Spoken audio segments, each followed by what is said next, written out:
Talos Principle.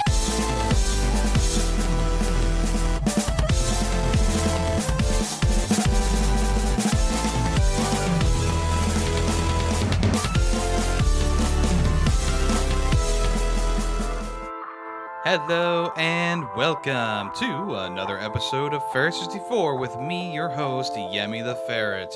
Ferret 64 is the one-stop shop for video game news, occurrences, first impressions, reviews, and so much more.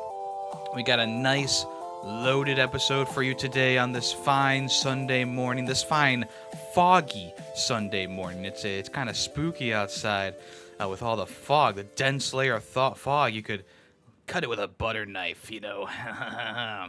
Hey, but before we get too cringy, let me invite you, the listener, to go down to the description of this episode right now and fill out the third annual Ferret Awards nomination sheet. That's right.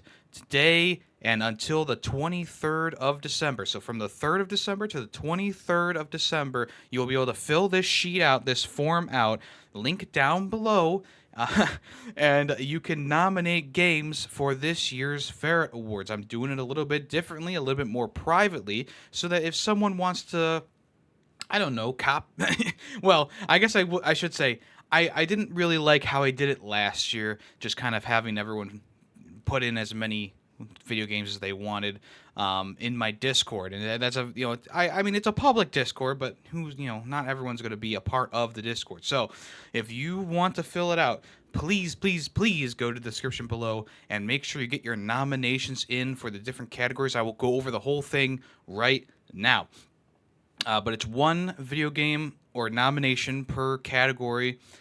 This is one of my favorite things to do each year, on top of the top 10 games list and the final Twitch clip compilation for the year.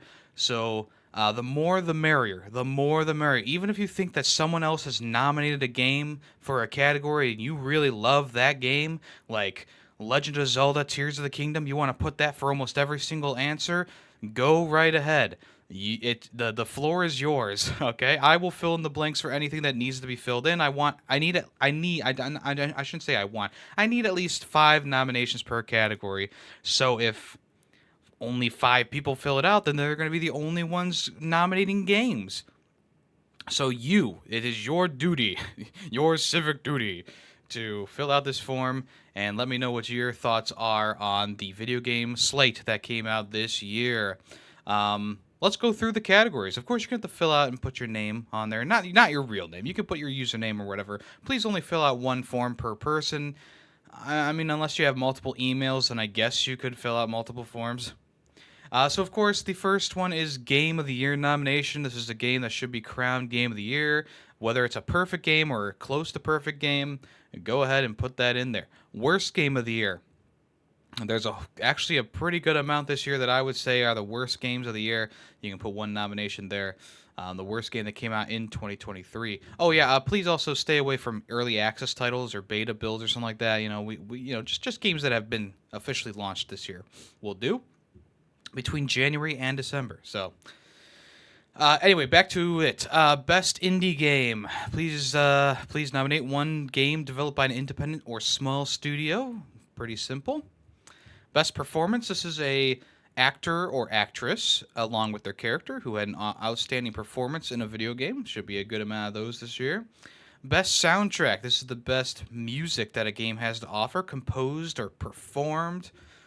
Best song. This is a new category. This is for a specific single or original song from a video game soundtrack. So if you liked the Talos Principle 2 soundtrack, but there's one song that really tickled your pickle, you can put that song in here along with the soundtrack if you so desire.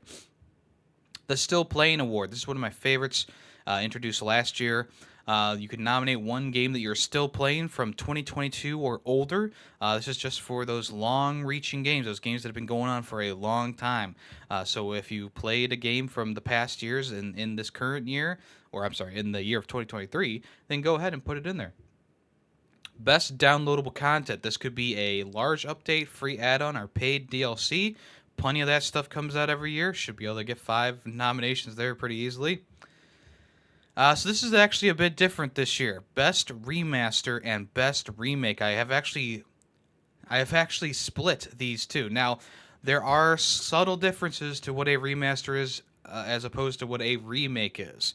A remaster is a game that improves on visuals, controls, or small systems, but keeps the core of the game intact. Think of something like, I don't know, I think Metroid Prime Remastered, something like that. A remake is a game that rebuilds a game from the ground up. You'll have significant changes or retools of large systems in the game. They usually keep the story and characters there, but it is a from the ground remake, so they can do pretty much anything they want. Think of Dead Space, Resident Evil 4, etc. I decided to split these two up because there were so many good remasters and remakes this year, and I said, you know what? Let's split it up this year. It might not happen next year, but this year it definitely needed to be split up. Best combat. So this is a game, nominated game that has fun or unique combat, something that you really had a good time with. This is outside of like the adventure aspect of it. So, nominate a game that you feel like had the strongest combat. It doesn't have to be the best game. It doesn't have to be the best, the most amazing 10 out of 10 experience. The combat is really all we're talking about here. Most unique experience. This is a fan favorite addition to the forum from last year. This is, I would like you to nominate one game that changed up the formula, mixed genres, combined genres, and or presented something completely new to the gaming landscape. Obviously, this is a very fun category to shine a light on those games that came out this year that are just very unique, very interesting. Best audio design. This is pretty self-explanatory. This is anything from ambient sounds, gunfire, footsteps, just the overall audio design of a game. Shining a light on the people who work hard to make those horse hoofs sound like they're real horse hoofs. The game that left you speechless. So give this to a game that gave you a jaw-dropping moment, made you feel emotional, or had made you feel anxiety, intense, or maybe it gave you feelings that you can't describe. This would be the one. This would be the place to put that. Best visuals and graphics. You want to nominate a game that has the best graphic fidelity. I made sure to put a note here that says graphics don't have to necessarily be the most. The best graphics don't have to be the most realistic. I loved the Cult of the Lamb's graphical style last year. Was that the best? Was that the most realistic graphics ever? No, it was just the best graphics, and that's why I had to put that note there because I feel like a lot of people when they think of best graphics, they think of something that's as close to lifelike as possible, like something like Alan Wake 2. And even though Alan Wake 2 is great graphically, is it the best graphics this year? That's for you to decide. Next up is best multiplayer. Obviously, this is PvP, PvE, or co-op. I guess MMORPG would also work here as well, something that's massive multiplayer. Let me put that in here because I didn't write that. So MMO. There we go. Making changes. So this would be, online or couch co-op. Either one, doesn't matter. Best narrative. Which game had the best story? Which one had the a detailed and dense story? Let me know. Best gameplay. This is separate from combat. Gameplay involves all aspects of the player controlling the game, the experience. So if you want to nominate a game for that, there you go. Best action adventure game. So the action adventure genre is pretty broad. The game usually has an open world, puzzles, some sort of combat in there, probably a good story. So if you want to nominate a game there, go ahead. Best RPG or JRPG. Obviously, role-playing games are huge. Japanese role-playing games are huge. Just nominate one of those whichever one you desire. Best platformer. Name one game in the platformer genre. This could be 2D, 3D, 4D. Nah. But any game that is a platformer you can put here. If I will eliminate categories if I don't get enough nominations. Like if I only get one nomination for a platformer, I might axe the thing. So once again, if you have one, please nominate and answer. Continuing on, best sports game. This is a game based around sports like racing, football, baseball, etc. Best shooter, first person or third person, tactical shooters, anything you want. That can go there. Best strategy and puzzle game, speaks for itself, strategy and puzzle. There you go. And last but not least, the favorite game that Yemmy the Ferret streamed in 2023. This is also another big category. The list is on my Discord of games that we've streamed this year. So if you haven't joined the Discord, please join the Discord. Link down in the description below if you want to check out the list of completed games in 2023. I don't think we quite reached last year's, 100 or something like that. But I mean, by the end of December, we should be kind of close. But yeah, there you go. Please make sure you fill this form out. Please, please, please, please, please. I'm very excited about this year's Ferret Awards. Please, please, please, we need as many nominations as possible to make the most fan-approved Ferret Awards form for the voting. So, unlike the Game Awards, this is entirely fan-compiled list of games that you feel like should win categories. And once the voting form comes out, which will be probably late December, right? January 4th is when... Oh, no, December 26th is when I'm planning on pushing out the voting form. So if you want to, make sure you stick around for that too. You don't necessarily have to nominate... nominate a game to vote. If you don't want to nominate a game, that's fine. I would appreciate it, though, because the Ferret Awards are something that's close to my heart. It's something that I made because I was disappointed with the Game Awards themselves. And, I feel like the last 3 years has been pretty good. Last year was excellent because it was a lot more fan put together, but this year I feel like it's going to be even better. So if you want to check that out, please, description below. It's a Google Doc. You just got to fill out the form. You don't need an email. You don't need anything like that. You just got to put your username and fill it out and be as honest as possible. And if you don't want to fill out every single category, you don't have to. It's all optional. So thank you, thank you, thank you. And let's move on to the first part of the show, which is going to be a final review for the Talos Principle 2. Let's go.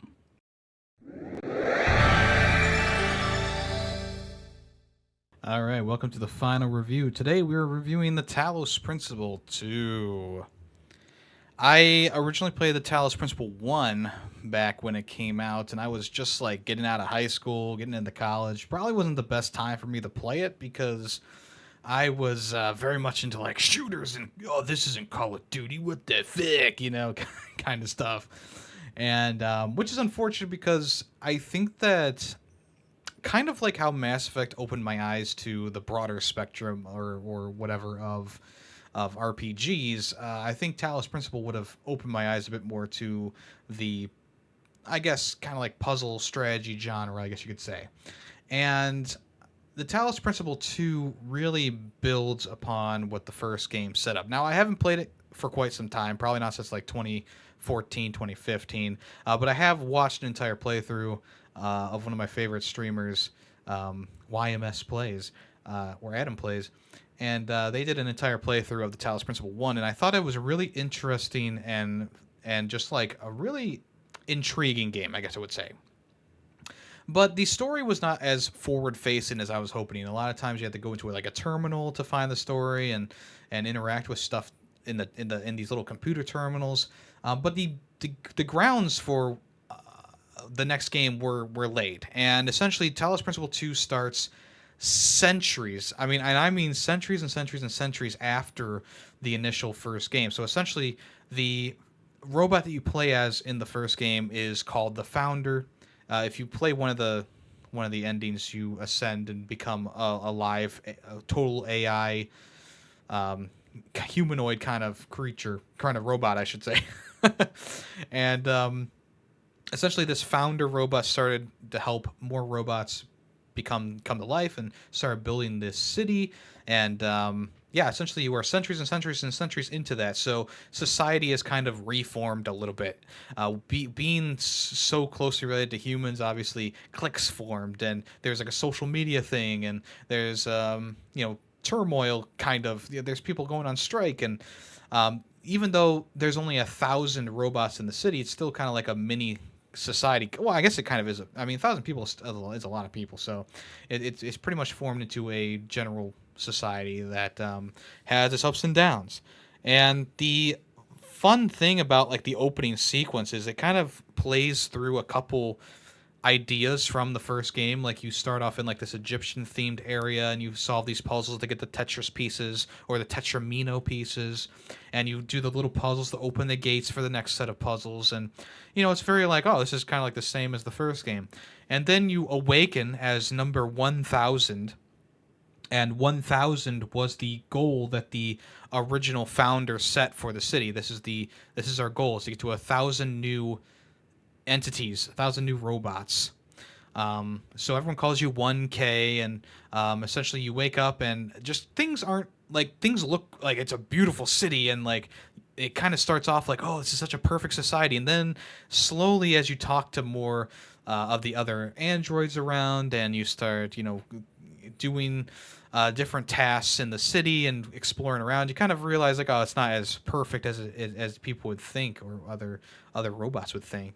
And essentially, that's one of the main themes of this game is society. And I know it's kind of cringy to say, but it really is a theme of the game. Also, what it means to be human is a huge theme, which is like obvious. Like, of course, it's the game about robots, and they're wondering what it means to truly be human, and they're feeling emotions for the first time that they've never felt before, and stuff like that.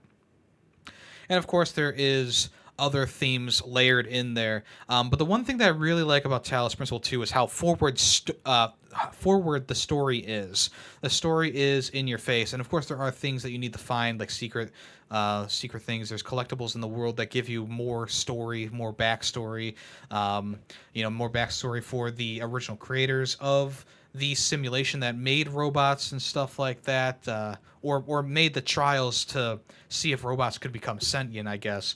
And it's really interesting. There's a lot of fun and interesting topics and things that happen in the game.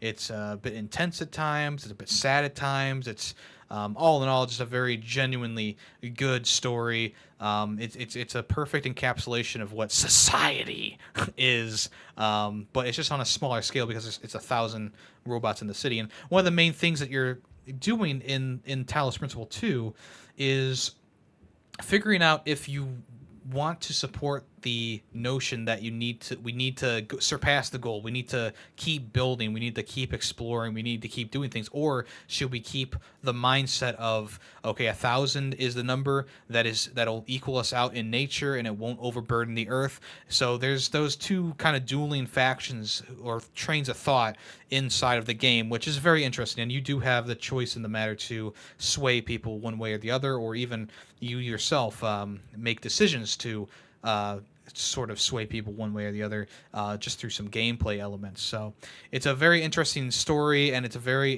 that's like the whole that's a separate interesting thing going on, as opposed to the gameplay, because the gameplay is also really enjoyable and really fun. Obviously, if you know Talos Principle 1, you know that the second game, the first game, it's all about puzzles and first-person puzzle solving. There's a ton of different things you can utilize, like boxes and switches and lasers and mines even, to get through the puzzles. And I personally think that the Talos Principle 1 has more difficult puzzles associated with it, but Talos Principle 2 so far, I've of course beat them all of them, and I haven't gone and replayed the Talos Principle 1.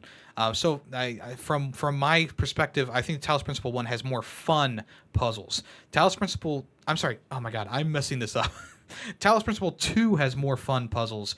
Talos Principle 1 was more difficult puzzles. And that's not to say that Talos Principle 1 is a cakewalk, because it's not. You'll still have those moments where you're stuck on something and you need a nudge in the right direction, so you pull up a guide or a video and you go, oh, okay, that's what I was supposed to do, or oh, that's where I need to put this in order to do this. And the game requires a lot of thinking outside the box, which it really ingrains in your head early on with like the first set of puzzles that you do. Because like on paper they're pretty easy, but to someone playing the Talos Principle for the first time, maybe they aren't thinking the way that I'm thinking, or so there's still cause for like thinking outside the box, thinking in 4D, trying to solve solutions before you actually implement them because you need to think that many steps ahead, and it gets more and more complicated as it goes on. But essentially, each area that you go to, there's like 1, 2, 3, 4, 5, 6, 7, 8, 9, 12 areas that you explore with 8 puzzles in them, 8 base puzzles in them, 2 bonus puzzles, and 1 secret puzzle. So each one kind of starts off with a new concept, besides from like the final one, I guess I would say. But essentially, each area starts off with a new concept. Like, here's a new tool that you can use. Here's a new thing. Like, this area is all about the teleporter, and this area is all about the clones, and this area is all about the there's this like one that can absorb laser, and you can take it wherever you need to go and shoot lasers from the little orb, and there's a whole area based on that. And eventually, by the end of it, it starts combining all these things together, which is really cool. I think that it really does a good job of giving you new things, keeping the gameplay fresh, keeping your mind stimulated, so that you're not just mindlessly solving puzzles, but you are actually thinking and trying to solve these puzzles that are, they're making you think harder than a normal puzzle game would, I guess you would say, like Candy Crush, or name any like puzzle game here. Talos Principle 2 definitely, and 1 definitely makes you think way harder in some of the aspects of the game. And I'm not gonna lie and say that I got all of them in my first try, or I did all of them without help. There were a couple of puzzles that I needed help with. I really did. I just needed that nudge in the right direction from a YouTube video or from a forum post. And I don't. I didn't use the videos for the entire puzzle. When I got stuck on a puzzle and it was like 15 minutes went by and I was like, okay, I don't know what to do. I'm stuck and I just cannot figure this out. I did have to nudge myself in the right direction a couple times, which I'm not. I'm fine with admitting that, because I think that it's a good sign that I was able to solve so many without help, which is that's a good sign of good level design. It means that even though I did struggle a couple times, for the most part I was understanding what the game was laying down, and they don't even need to tell you anything specifically. They just kind of give you the items and let you go at it, and you can solve the puzzle in a couple different ways sometimes. So it's one of those things. It's like, it's a good balance of getting a bit too difficult, but also being easy enough that it doesn't take too long to understand what the puzzle is going for. And I think that's a big thing that the Talos Principle does well. It does great, even. Another thing that the Talos Principle 2 does well is the graphics. I mean, the graphical elements in this game are really good. I mean, you kind of understand why it took so long for them to make this game, not only because they were probably play testing and creating these puzzles, but also like the graphics are amazing. And I started off with a choppy frame rate, and I was like, oh no. But I had to adjust some settings on my PC in the video settings, and that solved that problem. So I didn't have that problem for the rest of my game time with it. So if you are having like a choppy frame rate or whatever, just adjust those settings for the video. You should be good. I didn't have to downgrade anything. I was still able to run the game at a pretty high frame rate, 120 frames per second, on like the second to highest graphic tier for my computer. And it looked great. It still looked great. And there's some areas that you go to that are just beautiful areas. There's this area that's kind of in the mountains, and there's platforms on the mountain, and there's snow everywhere. It's very beautiful. There's another area that really was like an awe-inspiring moment where you use this little like transport tube to get around, and this little vehicle inside the transport tube, and you come out of the mountain in one of these areas, and there's just like a bunch of statues of these human beings holding the puzzles and holding the mountains up, and it's just such a cool jaw-dropping moment where it's like the music swells, and it's just like this really cool vista of these giants holding these structures together, and it's very cool indeed. And the other areas are nice and serene. You walk through a forest or through a marsh, or through this one area that's like a coastal area, kind of reminded me of the dwarven area in God of War Ragnarok, where it was like there's like the sulfur mines and stuff like that. The water kind of reminded me of that, and the area kind of reminded me of that a little bit. But it was a very beautiful area, seaside area that had these beautiful water textures and beautiful landscapes to look at. So not only does it have the good puzzles and good story, it also has those great visuals. And obviously games aren't just their graphics, but for a game like this that is, in terms of gameplay, it's like, okay, what, I'm pressing two buttons to pick up things, and of course the WSAD to move around, like, like how basic can you get? For games like this that are a bit more basic on the control side, they kind of need to prop up some of the game with the graphics, and I think that they did a great job of making sure that everything looked really good and really pristine. I mean, you hold something up to your face and it just looks beautiful. It's very detailed, and same thing goes for the other robots that you meet. They are very detailed. They all have like their own unique personalities, their own unique voices. They have like this unique color scheme as well. It's a very cool system. It's a very cool game all around. I think they just did a superb job, just modeling and texture filling, and the ambient sounds are great, and the game audio design is really good too.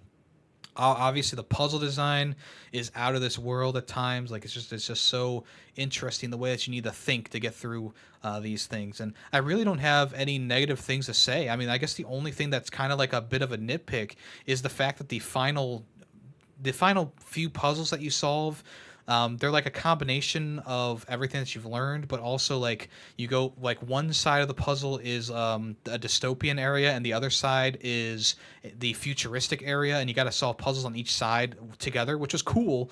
But it was just it was a little easy, and also when I was transferring between the two areas through a tunnel, the game did freeze for a second every single time I did that. But that's like a very small nitpick. Like, it didn't even matter in the grand scheme of things, because the concept of the idea of the puzzles was just so cool that you had to go back and forth between these two areas to solve puzzles on each area.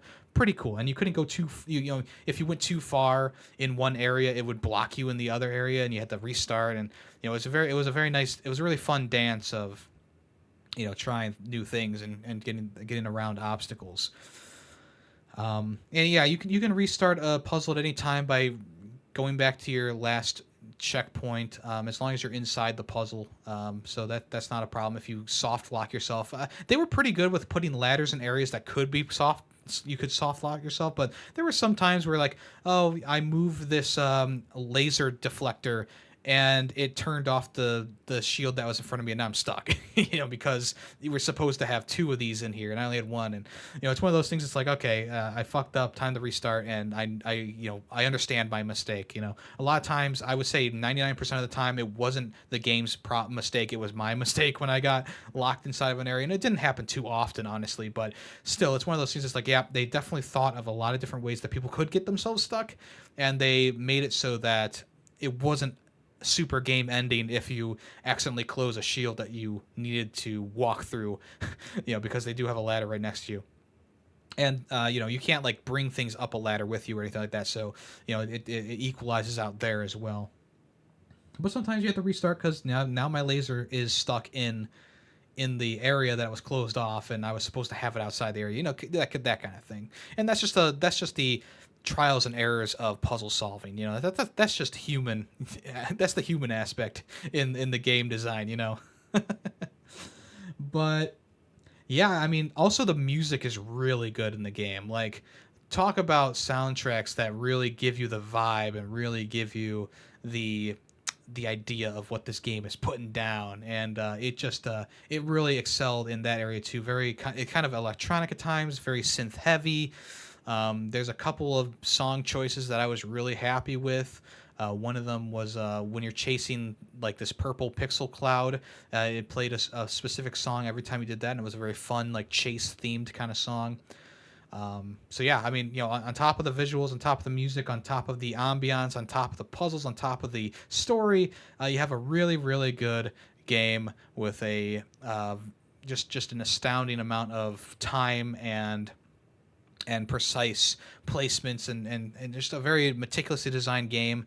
And I loved every minute of it. I like I said, I really don't have anything negative to say other than a nitpick, but that is my honest opinion. I think that it's a fantastic experience, and if you love puzzle games, this is definitely going to be one that really tests your mettle, tests your mind.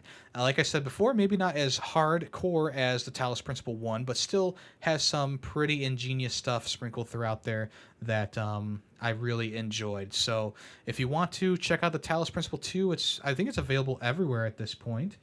And yeah, I would definitely highly recommend this one. I mean, I'm a person who likes a lot of video game genres. I mean, just look at the games I played this year, from Street Fighter to Modern Warfare 3 to Thirsty Suitors to this game. Like I try and hit as many genres as I can in the year, because I like to open myself up to new genres all the time. And Talos Principle 2, even though it's not a new genre per se, it is a unique experience that is building upon something that's already there, the Talos Principle 1, and it's improving it in almost every area that I can think of.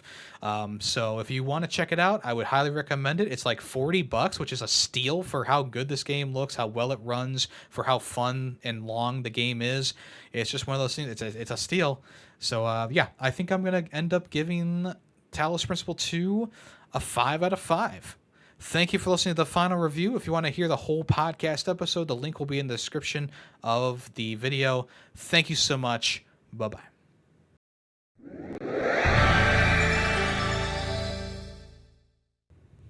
All right. Let's move on to what have I been playing this past week. So I recorded the bulk of this episode before I knew that the person who I was going to bring on as a guest for this next part was actually going to be on. And unfortunately, they weren't able to be on. So it's going to be a little bit weird as I say, like, oh, thank you to the guest. Or maybe not thank you to the guest. But unfortunately, Callus was busy unpacking. He recently moved. So hopefully next time something like this comes up, he'll be able to do it. But unfortunately, it just didn't work out this time. And I wanted to have him on specifically because he reviewed the Steamworld build on the Pixels, on the Pixels. He did a whole nice review for it, which was very enjoyable to read through. If you want to check that out, I'll try and remember to link it below. But if not, just go to www.the-pixels.com to check out his review. It's a very nice review of the game. Or if you don't want to read, you can listen to me talk about it right now. Pretty much Steamworld Build is the only game I played this week. Maybe there was something else that I can sprinkle in all the way at the end of the podcast, so stick around for that. But yeah, Steamworld Build was pretty much the only game that I played this week, this new game that I played this week. Of course, I've been working on other things like Alan Wake, like Mario Wonder, etc. But Talos Principle and Steamworld Build are the only two games that, like, one I finished and one I started up and started playing. Steamworld Build is a game that I was a little concerned about, only because I'm not a huge fan of management type games. As you know from last year, Cult of the Lamb really spoke to me with the management side and the roguelite side, and I was kind of worried because Steamworld Build seemed to be more so just straight on management. But really, it's like a combo of management and some aspects from their past games, the mining aspect and stuff like that. So it's not really a combo game in terms of genre, but it is a mix of some different aspects that you don't normally see in a management type game, a city builder type game. This one actually has multiple layers to it. Starts off kind of basic, and then it just keeps on growing and growing from there. And I'm at a point where, like, I'm wondering if I should restart my city because I've designed it so poorly. But at the same time, I'm like, I don't really want to restart from the ground up when I'm so close to my final objective for this map.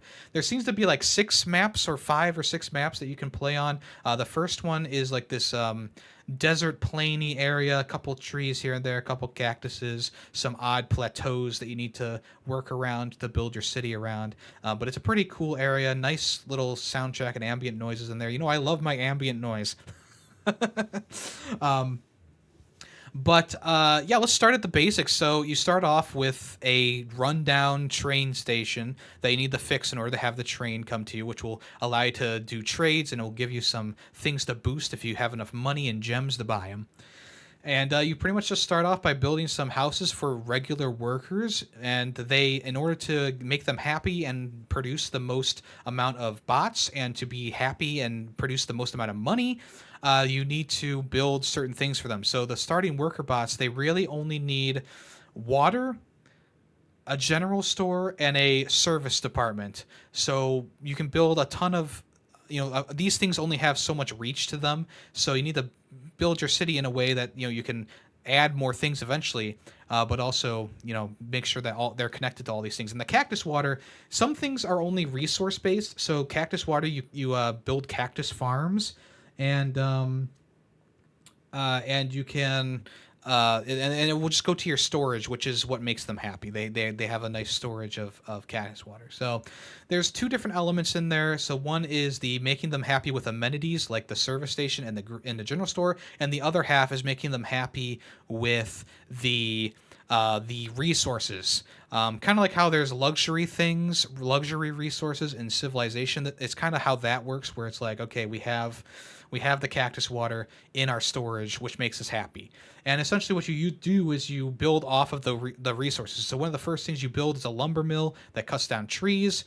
Luckily, it's not like Age of Empires where the trees disappear. They stay up, which is nice. If you build over on top of them, though, that's when they get destroyed and you lose that resource. But so yeah, essentially you make a lumber mill, and then you also make another mill that turns the logs into wood planks, and that's what you use to upgrade your general workers' houses to engineer houses. And engineers, they need a bar, and they need a surveying center, and they need a cleaning center to make them happy on top of other things as well.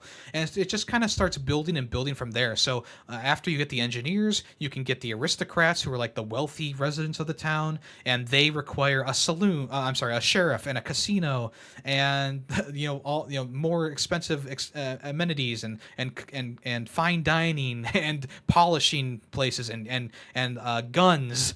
And then after that, there's the scientists. You can upgrade them to scientists, and the scientists are pretty low.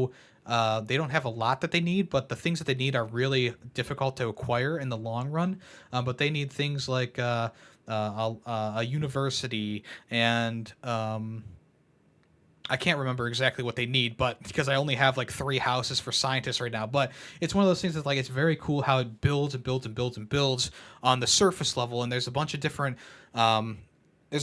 things that make up the city. So the engineers, they want a bar, right?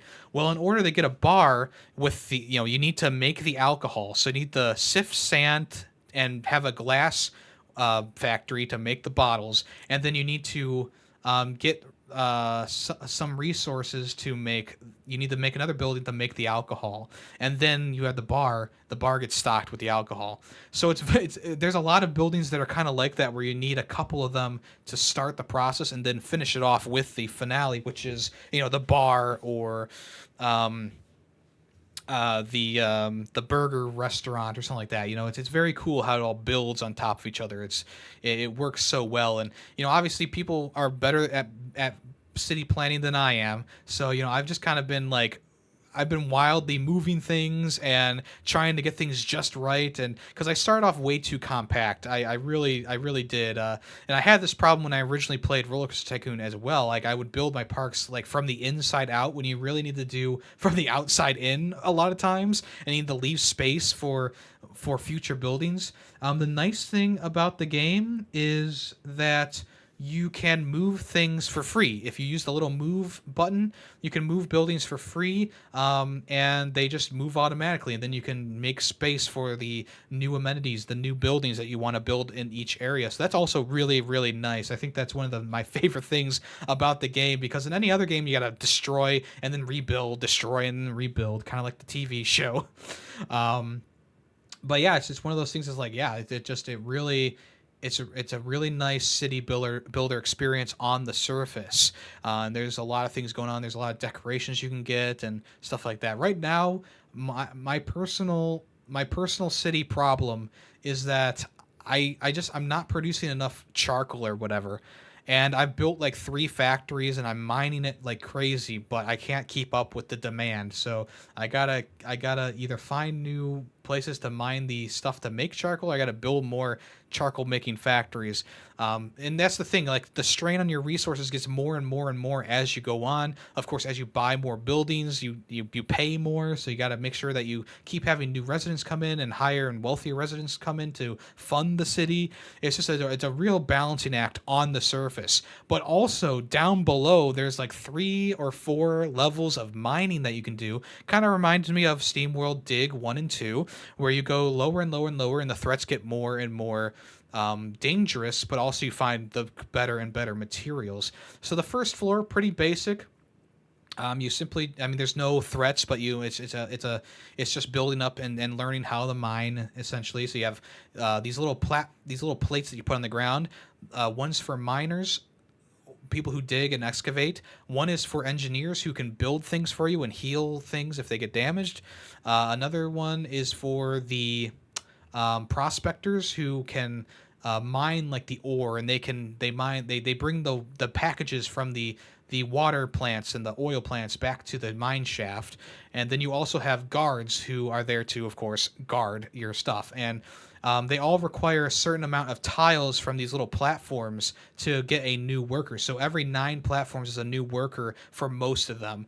The workshop tiles, I think you need like 5 of those for a new workshop thing to be available, which is like your oil pumps and your water pumps and your drilling devices that automatically work. So, and then you also have the armory, which is like every 3 tiles you get a new armory space for your turrets and your flame sprayers and your teleporters. Not your teleporters.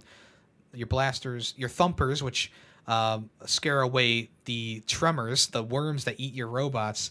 So there's a balancing act in the mine of, mining where you need the mine, making sure you use these like because there's always the possibility of a cave in, so you use like these posts to hold up the ceiling in areas that are marked on the map or on the ground that are going to be caving in soon. So there's a balancing act of that mining and digging and working, but there's also a balance of keeping the supplies flowing smoothly along with defending your mine from the beasts in the tunnels. So like I said, the first level, not too bad. It's simply just learning how things work, making it as efficiently as possible. And eventually, as you go through, you get conveyor belts, you get teleporters, you get bridges to bridge gaps. There's all these different things you can use to further and further explore the mines. On the second level, you start exploring, but then there's a enemy that comes out that can hurt your mining efforts, break machines, stuff like that. Luckily, you don't have to, the miners just kind of keep coming back as they die, so it's not like that big of a deal, but they will break your equipment and put a strain on your resources in the mines, so you got to be careful about that. And every so often, they'll attack in big waves, so you got to place defenses around their nests and stuff like that, and make sure you have enough guards between the 2 areas to really defend your area. And the last area, the farthest down you can go, has the hardest enemies, and they don't attack as frequently as the bugs, I guess you would say, but they're still pretty terrifying. Essentially what your goal is to find all the rocket parts, fuel the rocket, and then blast it into space, essentially.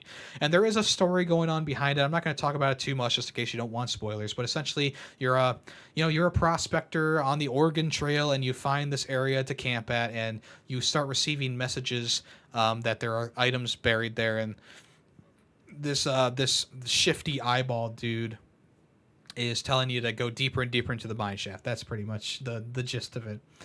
So the story's a bit basic, but it's serviceable. The main crux of the gameplay is this whole city managing thing, and I found myself, a lot of times with city managers or like Roller Coaster Tycoon, you can kind of sit and let the game run itself, the simulation run out. And I feel like in Steamworld Build, that's not gonna fly. One time I left my computer for like 10, 15 minutes to watch like a YouTube video downstairs because I was getting bored of sitting in my chair.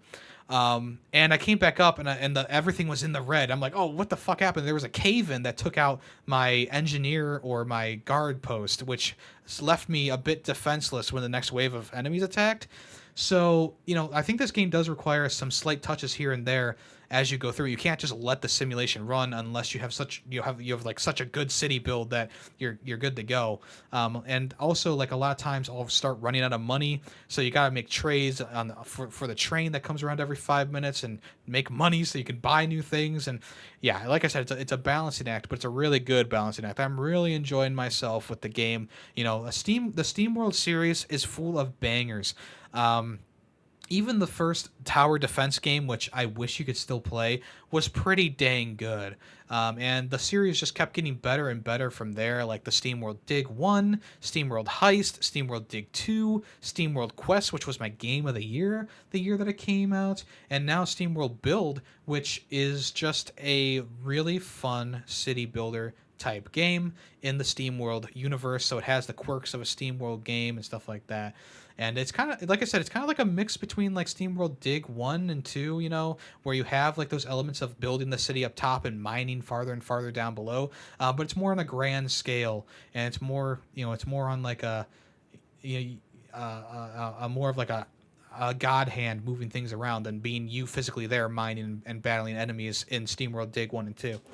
So it's very cool, very fun. Love the music. Love the graphical style is fun, kind of cartoony, kind of. And yeah, it's just a very fun time. Really enjoyable.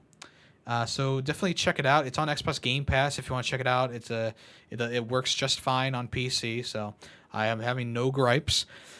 And as of right now, I'm just debating if I should just start over my first city, or maybe I should move to the next one, because I feel like I've stagnated a bit in my first build because of the restrictions that I placed on myself, and moving things around is a very tedious task for me personally, just because there's a lot of buildings that I gotta move that I put in bad places. So it's just one of those things. It's like, next time I'm gonna build it better.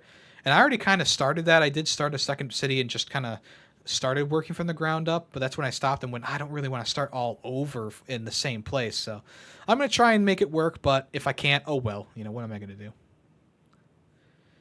So yeah, that's Steamworld Build. Love the game. Definitely check it out if you're a fan of city builder, or maybe even not. I like, personally, I was not super big on the city builder kind of games, but this one definitely spoke to me. And like I've said before, with Souls games, it just takes one. It just takes one to click with you, and then genre is open to you. I don't know if a genre is going to be open to me per se, but it's one of those things. I'm really enjoying it. So thumbs up from me there. And the only other thing that I played and finished this past week was the rest of Spider-Man Remastered. We're still working on Sly 2 on stream, but Spider-Man Remastered, we took a 2-month hiatus from it because October streams and November streams got in the way. I do special things in those months, so I just decided to boot it back up on a Saturday, this past Saturday, and we finished the DLC and 100% of the DLC. The only thing I'm missing is the New Game Plus run, which I'm not going to do right now. I'm kind of Spider-Man'd out with Spider-Man 2 and playing Spider-Man 1 again, and yeah, it's just one of those things. It's like, okay, I just need a break from the series for a bit, maybe, and we'll get the Miles Morales maybe next year.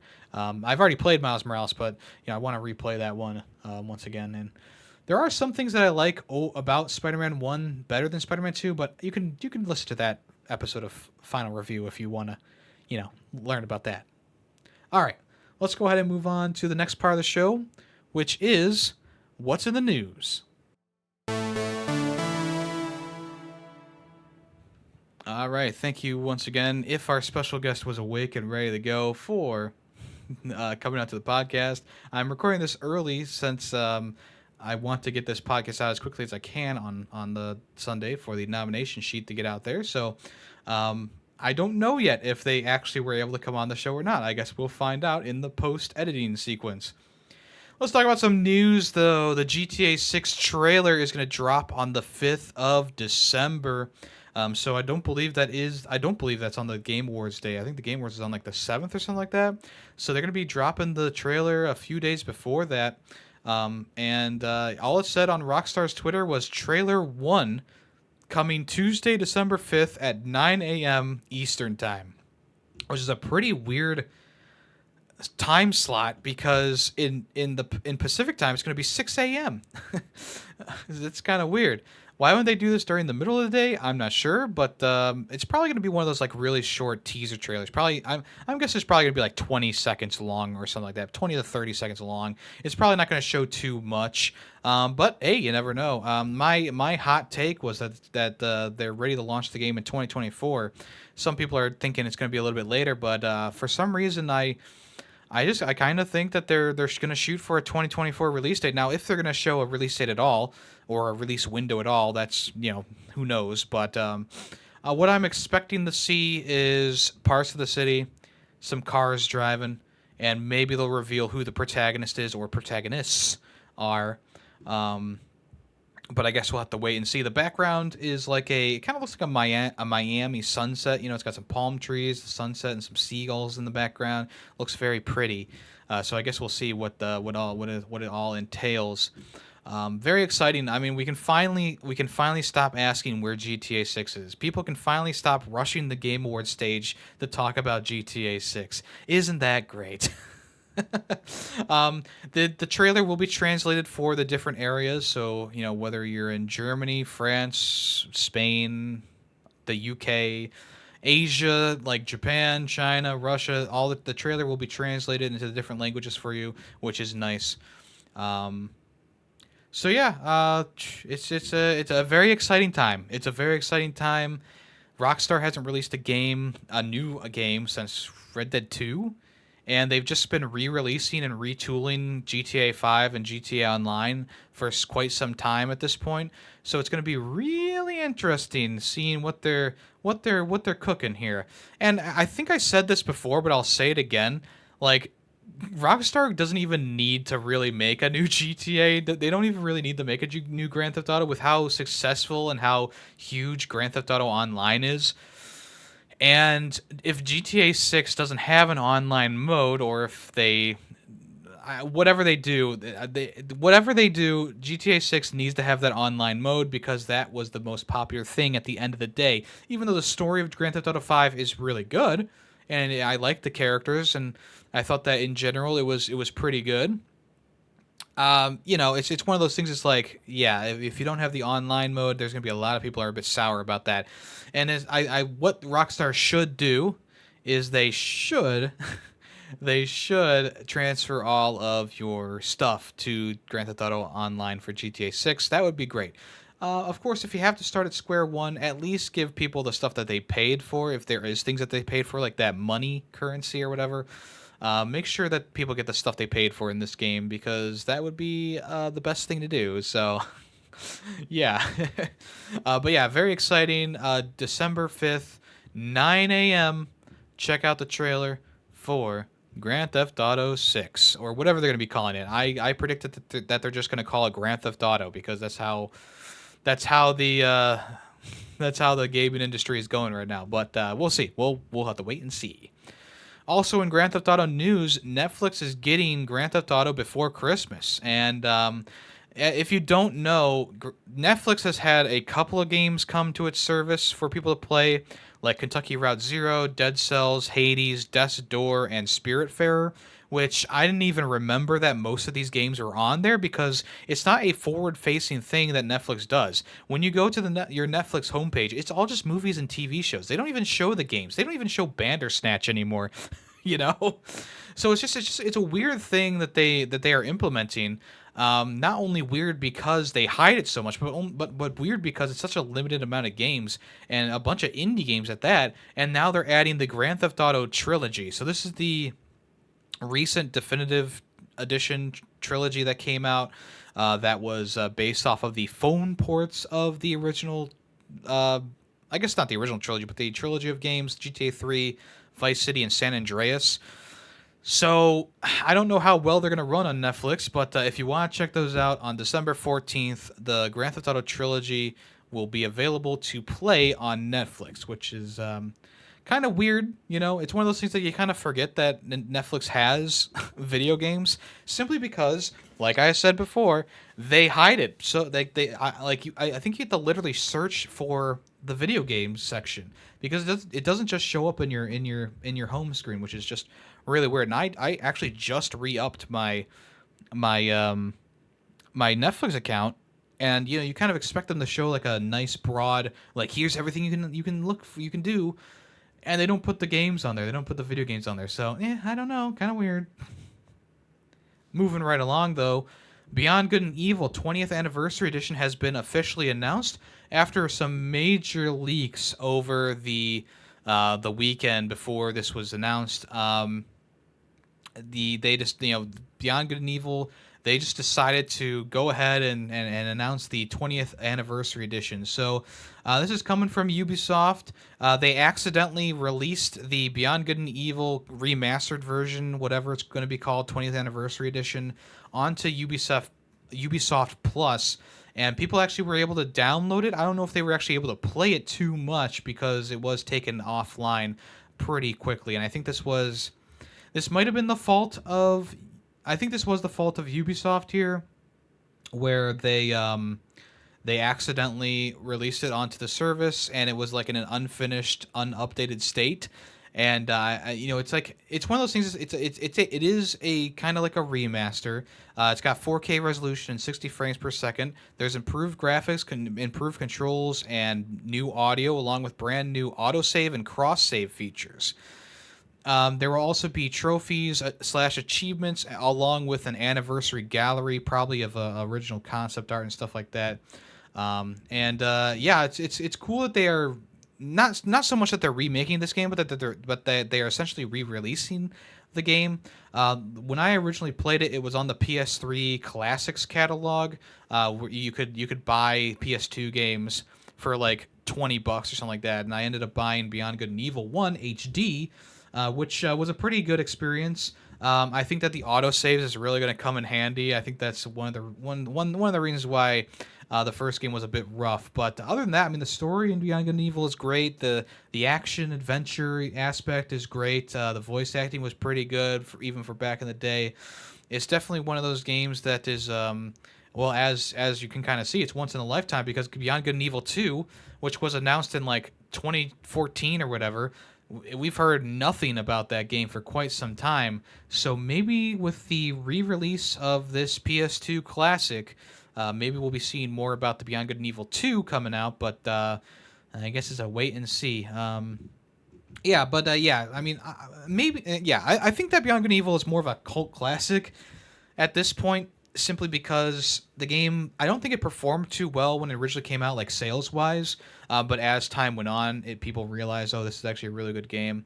I'm interested to play this again, and we'll see how Ubisoft does with the remaster, or whatever you want to call it. Very interesting. It's also interesting that it got so leaked. It was so leaked that they were like, well, I guess we're just doing this. So more information is going to come in 2024, but so far, everything that I've seen so far doesn't look too bad. So, very excited, very interested to check that out. Fallout, not the video game. Fallout, the TV show, got its first teaser trailer. This is coming from Amazon Prime Video. If you want to check out the trailer, it's on there. And so far, the trailer looks really, really promising. There's some aspects that I'm kind of concerned about, simply because Fallout... Here's the thing about Fallout. It's more of like a gritty kind of like, bleak kind of game, post-apocalyptic game. Sure, there's like funny moments here and there, but for the most part, it is like one of those games that you play, and it's kind of like a serious game. You're playing it, and the characters are all jerks and assholes, and they want to backstab you at every turn. The one thing that I didn't really see conveyed all the way in this trailer was like a more serious tone, because there were sections where, the guy's looking wide-eyed at the camera, or the girl is a bug gets eaten by the dog, probably dog meat, and she's like, okay, it's one of those things. It's like it definitely should be more of like a bleak and downtrodden kind of adventure, with comedy sprinkled in here and there. And I do feel like they maybe were a bit too forward with the with possibly the maybe having a little bit too much comedy sprinkled in there. But I mean, we'll see. We'll see. That's just kind of the overall vibe that I got from the trailer, was that it was more of like maybe more of a comedy type thing going on. But like I said, I'm not sure. I'm not sure exactly. We'll see. We'll see, of course. But looks like there's some locations from the game that you can kind of maybe recognize. There's characters in there that look pretty cool. There's this one guy with a single eye, a Cyclops. The CG doesn't look amazing around his one eye, but it's pretty believable, I guess. They also showed a ghoul in the trailer with his fallen off nose. Seems like he might be a big time character in the game. I guess we'll have to wait and see. Sorry, not game, TV show. So yeah, I mean, I think that I think this is gonna be pretty good. I know that like Halo and Twisted Metal didn't get received too well, but this looks like it's gonna be more so on the side of The Last of Us.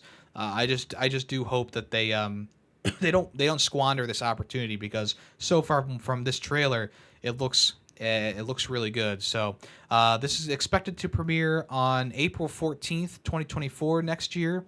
And in a press blurb, they said, based on the greatest video game series of all time, well, that's debatable. Fallout is the story of haves and have-nots in a world in which there's almost nothing left to have. 200 years after the apocalypse, the gentle denizens of luxury Fallout shelters are forced to return to the irritated hellscape their ancestors left behind, and are shocked to discover an incredibly complex, gleeful, weird, and highly violent universe waiting for them.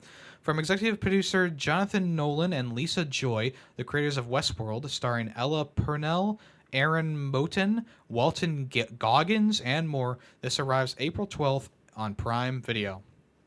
So yeah, should be kind of interesting. Should be interesting. And after reading that description, I wonder if it's going to be a collection of stories. Maybe each episode is a different story. That might be a reason why the trailer seems a bit fragmented in the tonal aspect of things. But I guess we'll have to wait and see. Very excited for that, though. Very cool looking. Definitely can't wait for that. Cyberpunk 2077 got an update recently, a 2.1 update. I don't believe that CD Projekt Red said this was going to be the final update, but this is a pretty beefy update, almost comparable to the update that came out just maybe like a month ago at this point, before Phantom Liberty came out. So what this does, it adds a new metro system where you can actually ride the metro, interact with people on the metro. It's a real-time thing. You might be able to sleep while you're on there, the fast travel technically, but yeah, it's pretty cool. It's called the Night City Area Rapid Transit, the metro system in the game. Metros can be used as fast travel points. I already said that. Also, this adds an on-person radio called the Radio Port, which lets you listen to the in-game music no matter what. You don't have to be in a car to listen to the radio. Sometimes the radio will be disabled during quests and quests that have specific musics and during specific key conversations. You can also adjust the volume if you want to, of course. They improved the boss fights, so you'll be fighting a more powerful Atom Smasher, who now uses his Sand Viston implant, just like in Cyberpunk Edgerunners, which is kind of cool. Adds a replayable car race, or races, that become available after finishing Claire's quest line. You can win money and vehicle discounts. They also added a bunch of new vehicles to buy, including an open-top Porsche. You can now throw knives and axes while riding motorcycles. Motorcycle driving has been reworked with leans, wheelies, and tricks. Enemy factions will now hunt you down after completing certain gigs, engaging in more vehicular battles. This also adds a new accessibility tab in the options menu, including new settings for clearer HUD visuals and customization for puzzle time limits. It also adds a hangout with romantic partners. Pretty cool. So, Cyberpunk, has got a lot of good stuff this year, and this is on top of that. Unfortunately, though, there was no mention of a new game plus yet, which is something that I would really like, seeing as when I played the game, what was it, last year? I played on the old version that was still a little bit broken, and I would like to replay the game on the newest thing, but I don't want to start from ground zero because I liked a lot of the stuff that I had, my character that I was going with. So, yeah, well, this looks like a pretty cool addition to the game. Very nicely done, and yeah, enjoy if you're a fan of Cyberpunk, enjoy. DLC talk. Elden Ring. The DLC, the next DLC called Shadow of the Erd Tree. People were expecting there to be a trailer at the Game Awards, but we might not see that, seeing as Yusahiro Kitao. Excuse me. He said, I will talk about the DLC another time. It's still a little ways off, but progressing well. Like Bloodborne, it has new battles and new characters. Please look forward to the new things. So that tells you that they're still working on it, and it's probably not going to appear at the Game Awards this year. You can hope, but yeah, we'll have to wait and see for that. I'm excited for this DLC. I mean, I don't know. I mean, he's referencing Bloodborne, so that's actually pretty interesting. I don't know why he's referencing Bloodborne. Maybe there's like some sort of lore that gets attached to Elden Ring from Bloodborne. That'd be kind of cool. I guess we'll have to wait and see, though. All right, Phil Spencer had a Q&A or something like that this past week, and when asked about Banjo-Kazooie, he said this. You've seen from our history that we haven't touched every franchise that people would love us to touch. Banjo fans, I hear you. But it is true that when we find the right team and the right opportunity, I love going back to revisit stories and characters that we have seen previously. So this tells us that Phil Spencer is listening to the Banjo-Kazooie fans. What he is planning on doing is a mystery, but it seems like he's looking to make a new game rather than a remaster of the old games. Now, I've said this many times before, I personally don't think that this game needs a remaster. I think that the art style, everything about it is just perfect for what it is, for the time period it came from. The way to play Banjo-Kazooie is to play those HD versions that were re-released on Xbox and Switch and stuff like that. The original game is good. I don't want a remaster that makes a super realistic Banjo or a super realistic Kazooie or super realistic water effects. I like it the way that it is. Kind of like how Conker's Bad Fur Day, when they remade that, people complained that they took that cartoony aesthetic out of it, which kind of made a lot of the jokes go flat. I feel like the same thing kind of would happen with Banjo-Kazooie. You make it super hyper realistic or whatever, and it loses that charm that I know and love from this game. So I hope that they're making a new game, apart from nuts and bolts. But once again, the famous line, "We'll have to wait and see." Also, during this interview Q&A thing, when asked if the Switch or PlayStation was going to see the Xbox Game Pass in the future, he said, "We have no plans to bring Game Pass to PlayStation or Nintendo. It's not in our plans."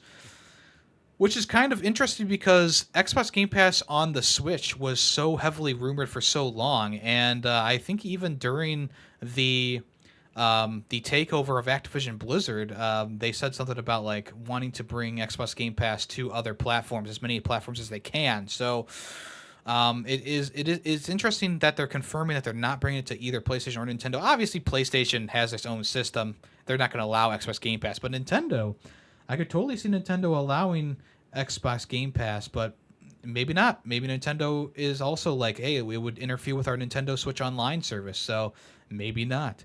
So I guess as of right now, no deal to have Xbox Game Pass on those platforms. The Robert Pattinson Batman suit is going to be available in Arkham Knight in a couple months, or next month, for PlayStation and Xbox owners of the game. But if you own the Arkham Trilogy on Switch, you can actually download it you can actually play it right now. You can play as him right now. The suit will be offered for free to download for PS4, PS5, Xbox users. If you don't recall from maybe like a month ago, the suit was kind of shadow dropped randomly and then taken away. And people kind of speculated that, oh, it's because it's coming to the Arkham trilogy.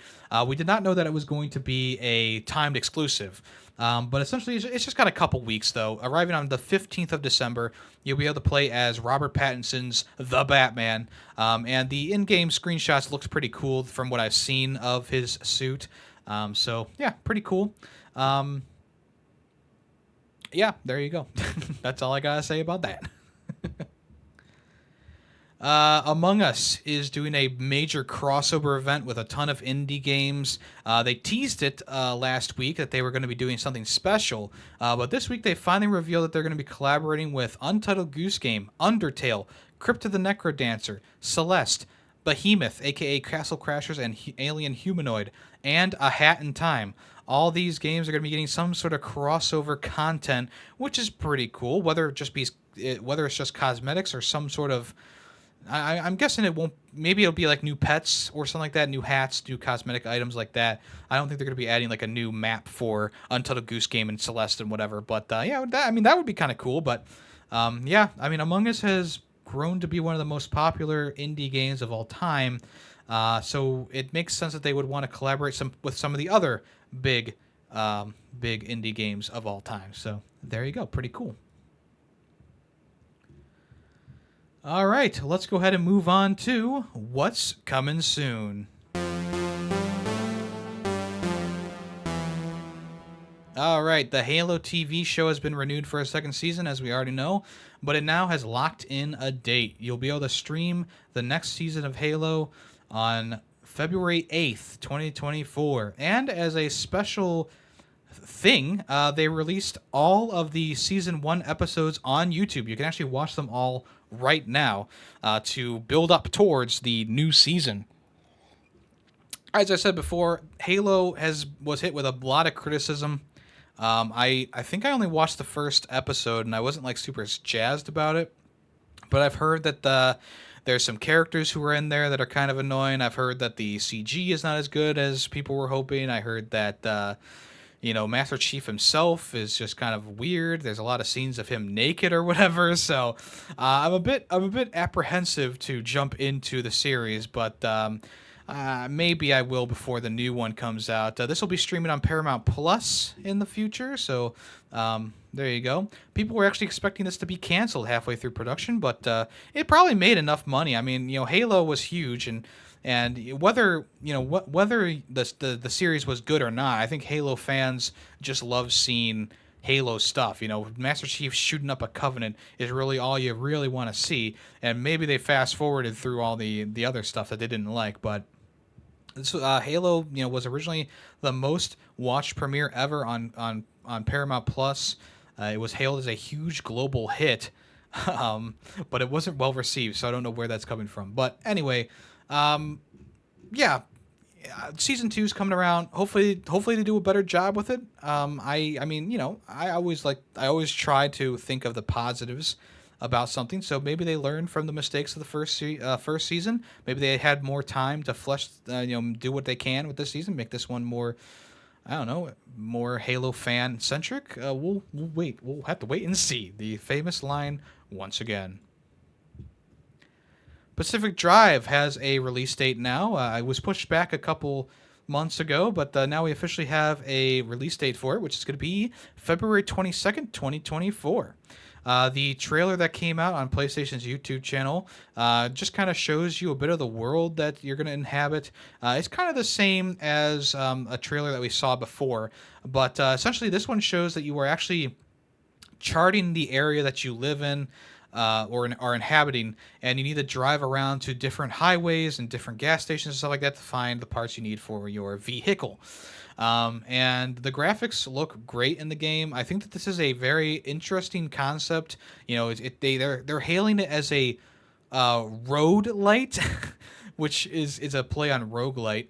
But yeah, it's just one of those things. It's like, yeah, this looks really cool. And for a person who maybe is not as huge of a roguelite fan as I would want to be, this is looking really cool. I think that there's something to be said about how interesting this game looks and how the customization of your vehicle is really going to affect things and stuff like that. I think that this is really going to be a really unique and fun experience. So February 22nd, that's when this comes out. They also showed off a deluxe edition for the game.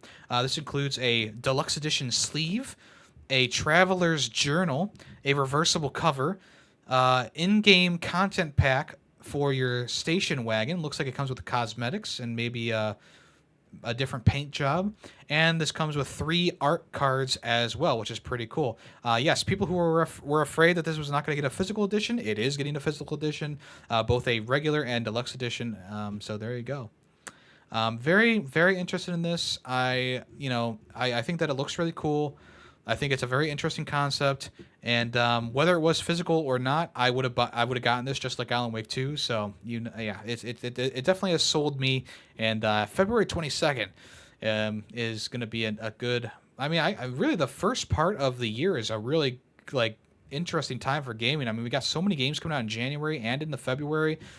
It's going to be a packed early year, which is kind of crazy because October, September, November were pretty packed this year. So the spending spree continues. Just for the sake of proving my point, February 1st is Grand Blue Fantasy Relink. February 8th is Helldivers 2. February 22nd is Pacific Drive. And February 29th is Final Fantasy VII Rebirth. So that is a pretty packed month, if I do say so myself. Resident Evil 4's free VR mode is coming out this coming week. On December 8th, you'll be able to play the whole game in VR in the stunning visual style. And yeah, I mean, just like Resident Evil 8 or Resident Evil 7 or any other Resident Evil VR game, it looks like it's just taking the game and allowing you to play in that first person view. And it's interesting how they've retooled this almost entire game to be in the first person's perspective, and things interact with you in first person.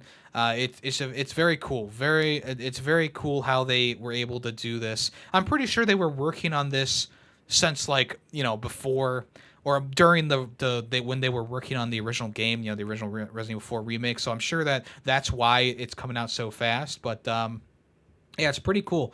Really looks awesome. Resident Evil 8 is like one of those really good VR experiences, and this one looks like it's just going to be just as good. There will be a demo available to try out if you want to. That will be available on the same day as December 8th, the day that it's being fully released. So there you go. Pretty cool. Penny's Big Breakaway. I talked about this game a couple times now, but they announced they had an official animated trailer for the game, which was pretty cool looking. It was in the same style as maybe like what you would see in a Sonic opening cutscene, and if I do remember correctly, this was originally billed as a Sonic game, but they had to change it up when Sega didn't want to do that. They didn't want to partner with the studio anymore. This is coming from the same people who did Sonic Mania, led by Christian Whitehead.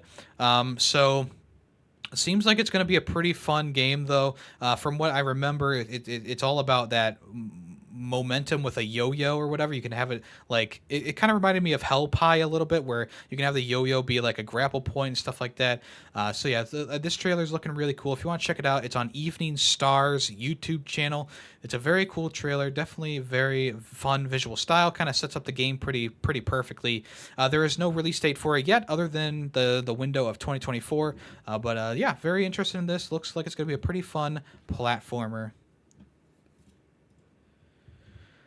Also, a release date trailer for Cookie Cutter has come out. This is a game that's coming to pretty much every platform. This is a 2D Metroidvania game designed for mature players. No, it's probably not going to have sex or anything like that. That's a bit too NSFW for regular game releases on consoles. But it is a much more mature style with boobies and gore and etc. etc. Essentially, what Cookie Cutter is, if you don't recall, it's a Metroidvania, like I just said, where it's like a hybrid fighting / platform traversal game where you take these parts and you put them onto your character, cookie cutter. You take these parts, put them on your character to improve them and change the style of them and stuff like that. Essentially, it's a fast-paced, hazardous environment where you try to go and save your girlfriend. This is inspired by Japanese manga, Quentin Tarantino films, and H.P. Lovecraft. So if you want to check out the trailer, it's available right now on Rogue Games Inc. YouTube channel. This is looking pretty good. I think this game really shined when it was revealed this past year. And this trailer with the gameplay elements looks pretty good. So if you want to check it out, the trailer is available now, and the game will be available on December 14th. Oh, it's coming out this year, 2023. Wow. Okay. All right. 12 bonus games are being added to the Atari 50th Anniversary Celebration Collection. In this update, it's going to come December 5th. We don't know exactly what games are being added yet, which is kind of annoying to me because it's so close to the release date. I just want to talk about, what games are becoming. But just know if you have the Atari 50th Anniversary Celebration game collection, whatever it's called, that it will be getting 12 more games to it. So you can get this on pretty much any platform at this point. So yeah, check that out if you want to check that out, I guess. Spine. This is a new single-player, story-rich action game with a emphasis on close-quarter gunfights. It's kind of based off of gun fu movies like John Wick. This is coming to PS5, Xbox, and PC. The trailer that was shown off was called a gameplay trailer, but it was a cinematic trailer. So don't take anything you see in this. I would say take it with a grain of salt because it's very flashy. The camera angles make it look super exciting. But, I mean, look, if the graphics do look this good and the gameplay is this fluid, that'll be really impressive. But this is a CG trailer from my eyes. It's weird that they're calling this a gameplay trailer simply because, I mean, what'd you see in the gameplay aspect? You saw a couple, boom, boom, shooty, shoot shots, some close hand-to-hand combat, a train being derailed by another train. It's one of those things that's like, yeah, it definitely, if the game does look like this, it's going to be very impressive. But in my opinion, it just looks like a cinematic trailer, and I don't know why they call it a gameplay trailer because I don't think there's any gameplay in this. Maybe it's like a proof of concept, like, hey, this is what we're going for. This is what we want. So I guess we'll have to wait and see. But that is no release date set for that just yet. It's being powered by the Unreal Engine 5. Apparently it's going to be a fusion of cinematic gunplay and beat-em-up gameplay. So sounds kind of interesting, but we'll have to wait and see for more stuff about that. Spine. The games for PlayStation Plus Essentials for December have been announced, and they are LEGO 2K Drive, Power Wash Simulator, and Sable. LEGO 2K Drive, a decent racing game from LEGO. Didn't have the fun factor that I was hoping for in a LEGO game, so I was a bit disappointed by that, and of course I bought it for the maximum price of $70, which was a real fucking L on my part, but that'll be available for free. Well, for an extra added cost, I guess you could say. Also, Power Wash Simulator. This is a fan favorite, I guess you would say. Me personally, I wasn't super into it just because there were some things that really annoyed me about it, which I talked about before. Maybe I'll try it out again. Maybe not. It doesn't have to be on the PS5. I just, I just like getting trophies. You know what I'm saying? And then Sable. This is an open world, kind of like cel-shaded comic book style kind of game. It's visually really interesting. Gameplay wise, wasn't my thing, but it was still really good. I think that it was still a pretty decent game. So all three of those games will be available on PlayStation Plus Essentials on the first Tuesday of December, which is the 5th. Xbox Game Pass. Last week I said there wasn't many games announced for Game Pass. We might be seeing a drought. But that's okay because the entire year was pretty good for Game Pass. Well, I should put my foot in my mouth because Xbox Game Pass added 2 games on November 30th on a whim, just a surprise shadow drop. Remnant from the Ashes and Remnant 2 are now available to play on Game Pass for no extra cost. And they also revealed a bunch of games that are be coming to the service in the next couple of days. So we already are able to play Spirit of the North Enhanced Edition and Steamworld Build, Clone Drone in Danger Zone, Rise of the Tomb Raider, and While the Iron's Hot, and World War Z Aftermath are all going to be available on December 5th. On December 7th, Goat Simulator 3. On December 8th, Against the Storm. December 12th, Tin Hearts, and December 14th, Far Cry 6. So that is pretty. I mean, that's a pretty good slate of games for the end of the year. I mean, I know. I mean, last week I was a little bit nervous that we weren't going to be seeing any more games, but the offerings from the rest of the year were pretty good. So whatever. But this is a pretty stacked month for games for sure. I mean, SteamWorld Build already a great game. Rise of the Tomb Raider, good game. Spirit of the North, artsy game. Ghost Simulator 3, crazy game. World War Z Aftermath, good co-op game. Far Cry 6, just a decent open world shooter. Tin Hearts, pretty fun puzzle game. So yeah, check those out if you want to. Those will be available soon. And there are actually 2 more titles joining the Xbox Game Pass Core in December. They are Chivalry 2 and Totally Reliable Delivery Service. These 2 games join the growing list of games that are available for base level core owners, which is pretty cool. Chivalry 2 is a first-person medieval slasher type game. It's pretty fun. I really enjoyed it when I played it. And Totally Reliable Delivery Service is like a party game, I think, kind of, or maybe like a co-op game, kind of inspired by, what's that game? Gang Beasts, I think. Gang Beasts or something like that. So if you want to check that out, kind of goofy. Both of those are going to be available on December 6th, if I didn't say that. All right, folks.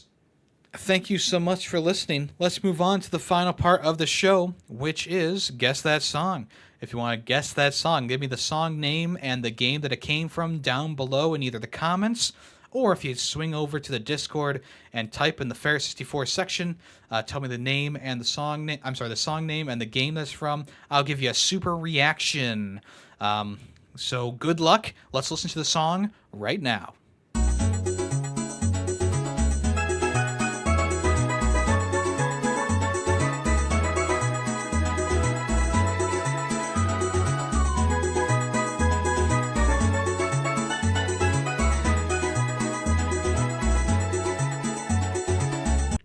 All right, let me know if you know that song in the comments or on the Discord.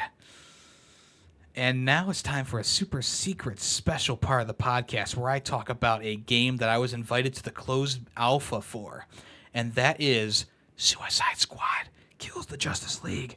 I don't know if I'm allowed to actually talk about it because there was like some sort of NDA thing, and the gameplay has my name written across it, so you can't stream it or do videos for it. But I thought that I would just be really sneaky and put it at the end of the podcast here, because who's going to listen to the entire podcast from, Rocksteady or whatever?